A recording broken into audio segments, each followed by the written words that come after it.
The modern form of VR gaming has been around for about 4 to 5 years now, but I bet you can't even name 5 must-play VR experiences that have released over that span of time.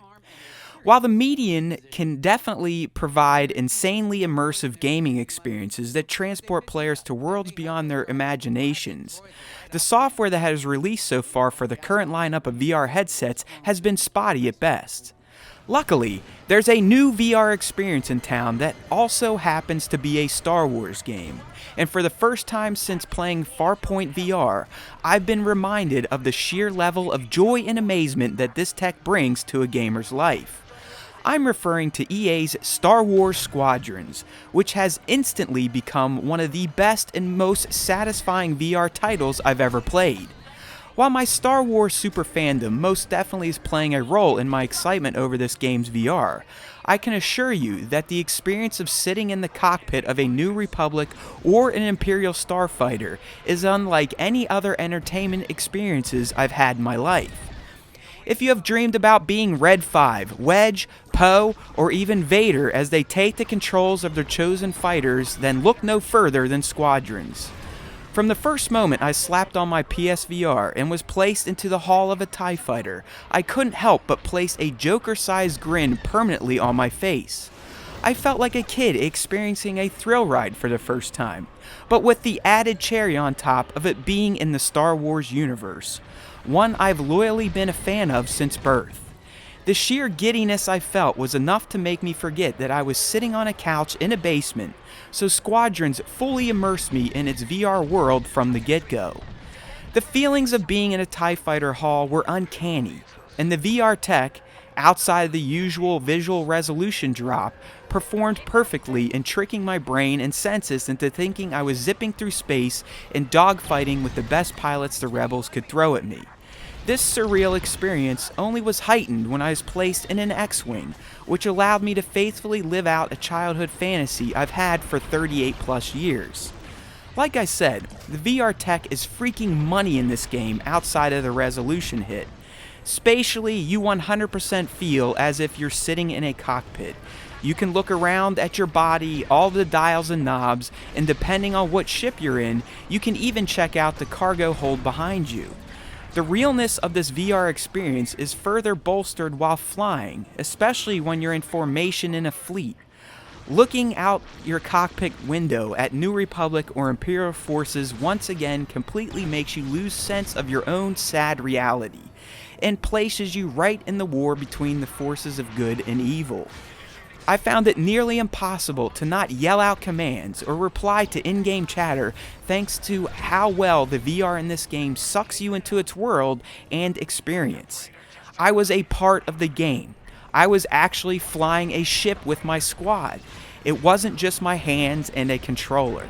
The immersion was real, which only heightened my excitement and wonder while playing. I mean, at times I felt like I was the pilot of the single greatest amusement park ride of all time.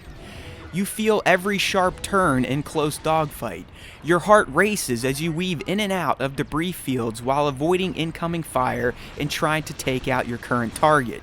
It truly is hard not to feel like you are Luke or Wedge or Anakin and any other famous Star Wars pilots must have felt like. I mean, let's be real. Squadrons probably offers a more Star Wars correct starship flying experience than the actors who played these characters actually got on set while filming. The VR just absolutely shines in this game and has easily made it my favorite VR game of all time, and one I want anyone who hasn't tried VR yet to try out. To me, it's a hardware selling good type of game, as in I'd tell you to spend hundreds on a PSVR just to play this one game. But if you're a Star Wars super fan, I can't recommend a better Star Wars in real life experience outside of spending thousands to go to Galaxy's Edge and take a ride on the Smuggler's Run. It's that damn good. Enough said. In terms of the campaign, I of course enjoyed it thoroughly, but that's mostly due to the sheer fun factor that the VR adds to this game.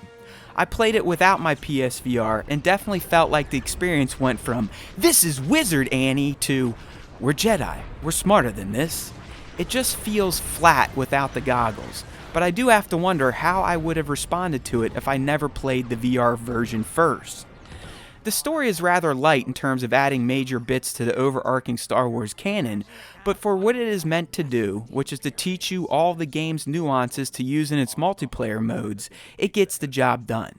I did enjoy the light story, as it gives your nameless characters a backdrop to zip around in, and it does make you feel each faction's point of view a bit more clear. If anything, it's a decent tale of what it was like to be a pilot during the fall of the Empire and how crucial they were to both sides of the war. The campaign is definitely more about making you feel like a Star Wars pilot, which with VR is executed perfectly. But don't expect a deep narrative that will shock your Star Wars lore meters. When it comes down to it, Star Wars Squadron is a VR gem with a decent single-player campaign. The VR is truly masterfully done and offers a level of immersion the Star Wars fans would pay for handsomely at an amusement park or professional arcade. I can't stress enough how amazing it feels to be in the cockpit of a Star Wars fighter in virtual reality. I was blown away by what Squadrons did with VR, and I'm jonesing to throw my headset on while talking about it now. It's that damn good. Star Wars Squadron VR alone earns the game an 8 out of 10 review score, and that's with not even playing multiplayer yet. So take that for what it's worth and buy accordingly. Star Wars fans will not be disappointed with this VR game. Thanks for watching. If you enjoyed this video, please consider liking it and subbing to our YouTube channel.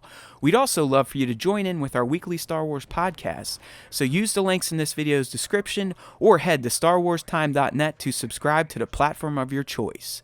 There's always time for Star Wars Time, and remember, if you listen to the Star Wars Time show, the Force will be with you, always.